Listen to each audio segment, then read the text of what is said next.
നെടുമ്പാശ്ശേരി വിമാനത്താവളത്തിൽ ഉപരാഷ്ട്രപതി ജഗദീപ് ധങ്കറിന്റെ സുരക്ഷാ ഡ്യൂട്ടിക്ക് ഉദ്യോഗസ്ഥനെത്തിയത് മദ്യലഹരിയിൽ. പാലക്കാട് അസിസ്റ്റന്റ് കമാൻഡറാണ് മദ്യപിച്ചെത്തിയത്. എസ് ശ്യാംകുമാർ കൊച്ചിയിൽ നിന്നു. ശ്യാമ, വിവരങ്ങൾ.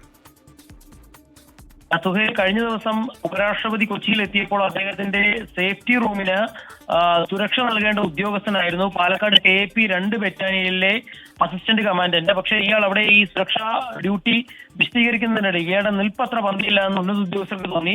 തുടർന്ന് അവിടെ ഉണ്ടായിരുന്ന ഒരു ഡോക്ടറെ വിളിച്ചുള്ള പരിശോധനയിലാണ് ഇയാൾ മദ്യപിച്ചിരുന്നതായി കണ്ടെത്തിയത്. ഉപരാഷ്ട്രപതിയുടെ വിശ്രമിക്കുന്ന മുറിയുടെ സുരക്ഷ നൽകേണ്ട ഉദ്യോഗസ്ഥനാണ് മദ്യപിച്ച് നേരെ നിൽക്കാൻ കഴിയാത്ത അവസ്ഥയിൽ എത്തിയത്. ഏതായാലും ഉന്നത ഉദ്യോഗസ്ഥർ തന്നെ ഇടപെട്ട് ഈ ഉദ്യോഗസ്ഥനെ അവിടെ നിന്ന് ആ സമയത്ത് മാറ്റുകയാണ് ഉണ്ടായത്. തുടർ നടപടികൾ ഇതുവരെ ഉണ്ടായിട്ടില്ല. പകരം ചുമതല തൃശ്ശൂരിലെ ഒരു ഉദ്യോഗസ്ഥന് കൊടുക്കുകയും ചെയ്തു.